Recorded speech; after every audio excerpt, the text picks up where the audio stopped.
This is sort of the starting point and the end point for today's webinar. This is a quote from the Buddha. Who knows if it's a genuine quote from the Buddha, because who knows what Buddha or or Jesus, like that, people like that actually said. But this is what's been accredited to him, and this actually reflects and parallels modern psychology. And what modern psychology has found is that a lot of the tenets and understandings of Buddhist psychology, once verified through scientific method, turn out to be pretty accurate. And so this is the philosophy: what you think, you become. So the thoughts you have will then become that will form the person that you are. What you feel, so the feelings that you have. The idea here, the sort of the metaphysical idea, is that you have a resonance, that you then vibrate, if you like, at a frequency, and that frequency resonates with other things out there in the world, including other people, for the most part, other people. And so whatever you feel, that is what comes to you, and what you imagine, you create. And so what this quote is talking to is the significance of our internal state on both our future and the world around us, the world that we find ourselves in. So what you think, you become. What you feel, you attract. What you imagine, you create. And so this brings us then to the thoughts. Yeah, the thoughts that end up becoming true. And the sorts of self-critical thoughts that we're talking about in a webinar on this question of I'm not enough, or are you enough, are thoughts that tend to go, I'm not blank enough, or I'm too blank, or I'm such a blank, or nobody blanks me. And these are super common thoughts. And the invitation for a webinar like this, and where we're going to go next right now, is to tune into these thought processes of your own. Sometimes it's tempting to look at other people and go, oh, I know someone who does that. And the reason we do that is because it's psychologically safe. It's much psychologically safer for us to look at other people than it is to sort of be willing to examine ourselves. And yet the real growth and the real development and the real change will only come if we apply it to ourselves. So what's yours? Like I said, I pull up a bit of paper, just start taking some notes. We've got a couple more slides where we're going to sort of drill down into this. But what are the thoughts that plague you? I remember from growing up in a private, I did grow up in a private boys' school, because I was a boarder at a boarding school, and so surrounded by teenage boys all the time. And it was a very kind of, obviously masculine environment, heaps of teenage testosterone flying around. But the things that people would say are things like loser, or tosser, or references to masturbation and things like that. Terrible stuff. But this was the language, and it was all pervasive, and it was all around. So for me, it wasn't so much sort of being at home, but it was this language of school and what people would say. And so for decades later, and even now, I get this, you're such a, it just comes out of nowhere in the back of my mind. You're such a, I'll swear because it's accurate, you're such a wanker. You're such a dickhead. You're such a jerk. You're such a loser. And then what happened at my school was that the word loser was being abandoned about so much, it got banned. But the biggest thing at the day, I'm not sure how big it is nowadays, it's still, I think, quite big with teenagers, but it was sarcasm. And so people would start to say winner. And if you were a winner, it meant you're a loser. And so I can get this thought, you're a winner, but for me, it doesn't mean you're a winner. Yay, it means you're a loser. So what's your thought? What comes to you? And I've got on the next slide a few examples that help us drill down into this. And I know it's painful. I know it doesn't feel good. It's like, I don't want to go there. What are you talking about? And hopefully I'm modeling a little bit of vulnerability to show that it's okay. All right. What's yours? Write it down. I'm not blank enough. I'm not good enough, smart enough, clever enough, pretty enough, good looking enough, skinny enough, strong enough, useful enough. Yeah. So I was talking about the thing that I was doing earlier today. I was working on a lawnmower. I've got a lot of lawns. Got to mow the lawns. But I am crap with machines. And so as this lawnmower was going from a state of bad to worse, the more that I tried to fix it, the more this thought came, oh my God, I'm so crap with machines. I'm so crap with machines. I'm so crap with machines. And that, if I think about what that quote from Buddha, well, guess what I'm creating in my world? I'm creating in my world this experience of things going badly with machines.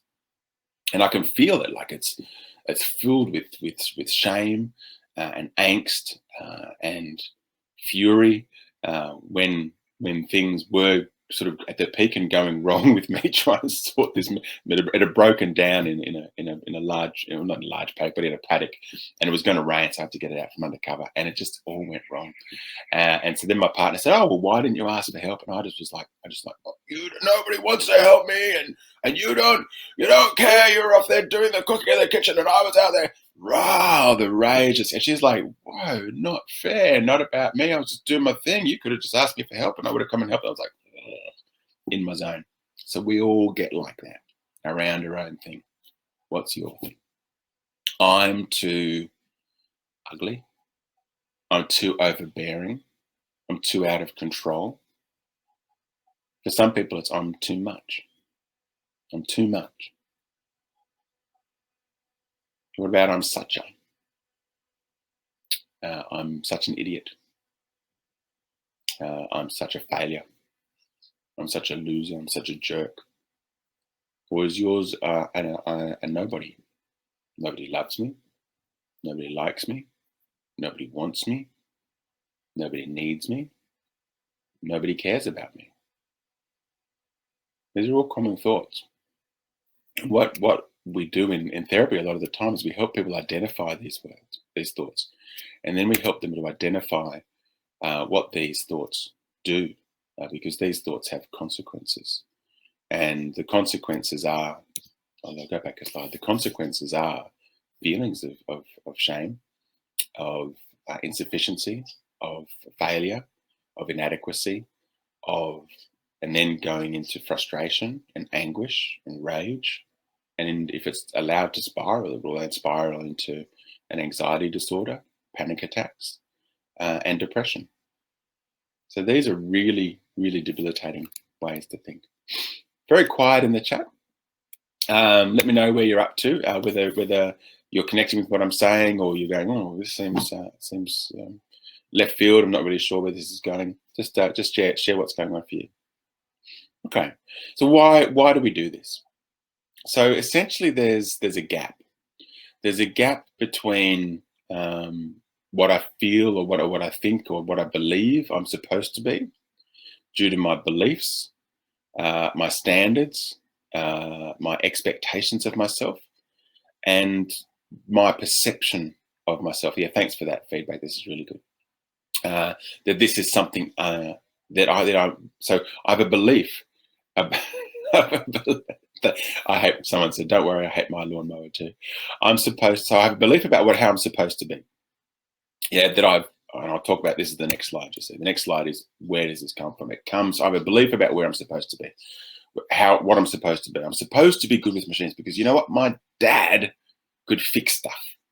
Yeah, and a lot of the blokes that I know can fix stuff, and they go, yeah, that's the carburetor, or you've got a problem with your exhaust, or it's the blah blah blah manifold, and I'm just like, oh, okay, I'm inadequate then, aren't I? So where has it come from? Has it come from your school environment? Yeah. Has it come from the classroom? You know, people often have experiences with teachers where teachers leave them feeling dumb. Yeah. So has it come from the classroom? On the right-hand side, you've got the hands praying in the symbol of and sort of churches and mosques in the background. So many of our beliefs come from our religions. Yeah. Religions have high expectations about how you're supposed to be, and severe consequences. Yeah. If you don't act in the way that the Bible says, then you will go to hell. Serious consequences for not living up to expectations. What about family? Yeah, what about family? What expectations did your family have of you? My mum thought thought I was a genius. She thought that I was one out of the box. And I was pretty smart, did all right, but I was no genius. So what happened was that I would do pretty well, but I'd feel like a failure because I wasn't the smartest or the best or the top. So there were these expectations that seemed so banal. You know, great, mum thinks their child's wonderful. How, of course, that's fantastic. Was it stuff that happened to you when you were a baby, so small that it's even pre-memory? Expectations about how you're supposed to be in the world with other people. Were you bullied in the schoolyard? Like me, those voices coming in from the outside. So you've developed these expectations of how you're supposed to be, and then you experience yourself in the world, and what you experience in the world is a mismatch for those expectations. So then on to the consequences. You have these. I'll just read some stuff from the chat. I had a very large project to finish a month or so ago, and it was a big success. But I mucked up something at work that day, the day afterwards, so it kind of ruined the big project win. Like it cancelled itself out. So there's this really big thing that went super well, and this little thing that didn't go so well, and that was the thing that dominated. Absolutely, I get that. I've got heaps of great stuff going on in my life. But tell you what, that mower has managed to ruin at least a day for me. No, not the mower. I've let my beliefs about me and the mower ruin my day. Someone said, I know I naturally put expectations on myself and I get frustrated when things don't go right or the way that I have planned it in my head. Yeah, we have a picture of how things are supposed to be, and reality doesn't fit the picture.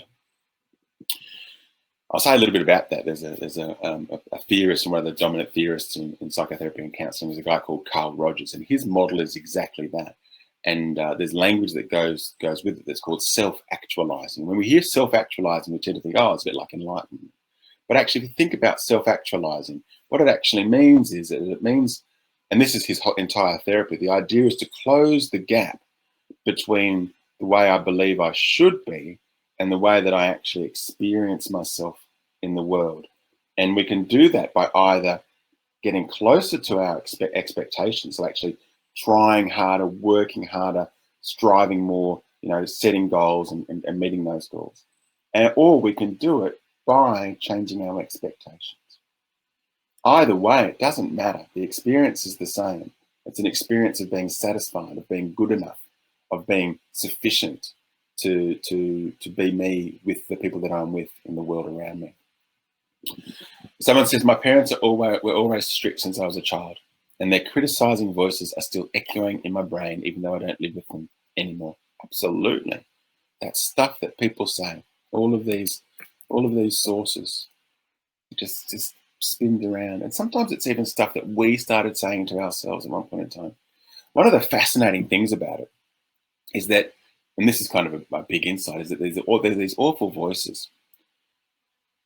And there's a new approach that's been developed. They call it internal family systems, IFS, internal family systems therapy. And what it does is it says, well, let's talk to that voice. That voice that says, you're a loser, you're an idiot, you're such a, all right, let's talk to it. And let's ask it, let's have a conversation. And then every time you have a conversation with it, you say, people are like, I don't want to talk to that. That's awful, it's mean, that's horrible, it's critical. And you talk to it and you go, well, what are you trying to do? Why are you here? And the voice always goes, I'm trying to help. And you're like, what? You're not helping. Yeah, I'm trying to motivate you. I'm trying to make you better. It's like, oh, interesting, because you know what? It's really not working. What it's doing is it's creating anxiety, shame, stress, fear, isolation. If I fear that I'm not good enough, I won't go to work, or I won't go to the party, or I won't reach out and talk to that pretty guy, or that pretty girl, that handsome guy. I will isolate myself. I become lonely. If I feel like I'm not enough, I become distressed. I worry that other people are going to judge me. Probably they're not. It's me that's judging me. You know, you should be good at fixing mowers because you're a bloke and your dad was good at fixing mowers. You should. It becomes depressing. People self-harm because you can't. It's a that kind of, that idea of trying to fight your way out of a paper bag. It's a paper bag you can't fight your way out of. I'm not good enough, but I try harder. But you're still not good enough because the voice says so. But I try harder, but I'm not good enough. It hurts. People overeat. They gamble their lives away. All of these ones towards the bottom are ways of attempting to discharge that discomfort. Drinking, drug taking, bad relationships, seeking some sort of validation of self through sexual activity. These are all very common natural consequences, but they're really, really harming. All right, so we've got about 10 minutes to look at solutions. What do we do about this? How do we deal with these thoughts? A good starting point is the Uprise module. So Uprise, most of you will be able to access the Uprise modules. If you're not, get on the HR team and tell them to sign up with Uprise. So the way Uprise works is that we offer coaching, counselling, psychological support, mostly over the phone, usually in short coaching bursts. But it's designed to go alongside with our app and with the large range of modules within the app. And the idea is that you go into the app and you pick and choose what's relevant for you, or you can talk to one of the coaches and they'll point you towards one of the modules that's relevant for you. And one of our modules is around not feeling good enough, and it takes you through sort of this theory that I've talked you through, but it also takes you through a process of starting to challenge that belief that I'm not enough. So the first thing to do is to get perspective. A number of ways of getting perspective. First way to get perspective is to imagine that there is someone else in your shoes, or imagine if there's someone else talking to you about this situation, someone who's friendly towards you, or someone that you feel friendly towards. So if my best friend was having trouble with a mower, what would I say to them? I'd say, it happened to anyone. These things are a bugger, and you're doing your best. And look, this is why we have service repair people. Go find someone to fix it. Don't get all wrapped around the axles. So what would you say to a best friend? Or what would that, if your parents were critical, did you have a kindly grandmother? Did you have a kindly teacher? Was there someone in your life that you felt cared for by? And everyone has someone. Everyone has someone. And you can ask yourself, well, what would they say about this situation? So if I was to ask pretty much anyone, I think, about that, they'd say, well, it doesn't matter. Who cares? It's just a mower. Or whatever the situation is. Yeah, you mucked up at work. Okay, everyone mucks up at work. That's fine, do better. Another one that I've heard more recently is to imagine your favorite superhero. Yeah, and this one's quite funny, actually. I'm not sure who my favorite superhero would be. But I sort of makes me laugh because the first one I thought of was Wolverine. And I thought, well, because the question is, well, what would Wolverine do in this situation? So in my imagination, just that second, I literally had Wolverine with his claws destroying the lawnmower. It's like, so I don't think I'd do what Wolverine would do. What would any other superhero do? Well, they'd get someone else to fix it, unless it was Tony Stark, in which case he'd turn it into a super speed nuclear powered lawnmower that would do the whole thing in 5 minutes. So get perspective. Change your thinking. So one thing we know about thinking is that we can't stop our thoughts. Look, it's something that at a technical level you can debate. If you've done enough mindfulness meditation, you sort of might have developed an ability. I did it at a certain point, develop an ability to sort of, put my finger, like an imaginary finger at that point where that thought was coming from, and going, you know what, I'm not going to let you in. But that actually takes quite a lot of mental effort. Interestingly enough, it's a lot easier to change your thinking. As a change your thinking. And if your thinking is, for example, is I'm not enough, then the shift is into I'm enough. The hard part for the brain is that it needs to be true as far as your mind is concerned. So if you're going to change your thought, you need to find a new thought that's more true. And so this is a lot of the work of cognitive behavioral therapy. You identify the thought, you challenge the thought, and you're going to make the challenge in the thought.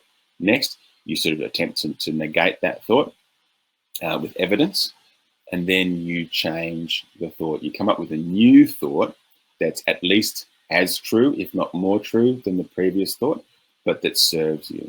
The language that was originally used in cognitive behavioral therapy, it's been changed now to positive, negative, but I don't think that's as helpful. But the language that used to be used was adaptive and maladaptive. And adaptive thinking is thinking that supports you to achieve your goals. Maladaptive thinking is thinking that gets in the way of achieving your goals. I always like to think of a surgeon. It's really interesting because, for a surgeon, adaptive thinking is it's a good thing to take a sharp object and slice open another human being. For the rest of us, that's maladaptive thinking. But for a doctor or a surgeon, that's adaptive thinking. It says, yes, this is a good thing. This is important. I need to do this. It's not gross. It's not disgusting. It's not evil. It's not bad. This is something that's really helpful to other people. So that's adaptive. So figuring out what's true for you, but also helps you move towards your goals. Because the issue really with all of these thoughts is not that they're not true. That's neither here nor there. What happens is that they get in the way of us being able to live the kind of life that we want to live. Okay, I'm just going to read something else from the chat. This says, this is hard. This person says, this is hard. Our anxiety holds us back physically and mentally, and it isn't easy to stop being this way. Personally, I'm trying really hard to step out of my comfort safe zone of what I've been so used to doing and break that subconscious repetition by making little changes. It has been working and my confidence is growing in baby steps. It all helps. I still get anxiety, but it's not so stressful, not so overwhelming. Absolutely. And this is the way we almost have to do things. Sometimes we make big changes in our lives, but most of the time we just need to make little changes in little areas that move us in the right direction. And one of the really fascinating things I think about this is that we can be at a point in our life where we go, this is what I need to think. This is what's important for me. This is how I need to do things. But actually, and then that's great, and it works for a while. But then something happens in life, something changes, and we go through very natural life cycles, like finishing school, going to uni, finishing uni, getting a job, meeting a partner, becoming committed to that partner, having children, becoming parents, and thought processes that served us in previous life stages will no longer serve us further down the track. And so we're in this constant process of having to change. Another quote from the Buddha is that the only constant in change, the only constant in life is change itself. That's the only thing that you can be guaranteed will change. Okay, so we've talked a bit about challenging your beliefs, finding evidence, and the other good tip is to imagine yourself without the thoughts. So if your thoughts come up in a particular scenario, I've used the lawnmower, but for most of us, it's in an intimate relationship or a conversation with our boss, very often in the workplace, and we're feeling overwhelmed, we're feeling insufficient. What you can do is you can reimagine yourself in that scenario. So you imagine yourself in that scenario, you feel those feelings. A good way to identify the thoughts is to go, okay, what's the feeling that I felt? What did I think just before I felt that feeling? Because often we say, oh, the boss said this, and that's why I felt that way. It's not true. The boss said whatever they said. The lawnmower just did what the lawnmower did. And that wasn't the thing that bothered me. It was the thought about myself in response. That's the thing that caused the emotional response. And so what's the thought? And what if I imagine myself in that situation without the thought? Well, if I imagine myself in that situation without the thought, it would just be me and the lawnmower and something that needed to be done, a task that I had to go through to get to the other side. In order to be able to mow the lawn eventually, I'd need to go through this process. And I would have got it done. And you know what? I made a fatal mistake. And I probably made a fatal mistake that caused a lot more problems for myself because I was so rattled. And if I would reimagine myself without that thought, I would have been clearer thinking and I would have been more able to cope. So what you think you become, what you feel you attract, what you imagine you create. So imagine yourself, without the thought. Imagine yourself with a different thought, And it's a really good thing to do. Imagine yourself in a situation with the thought, I'm not enough.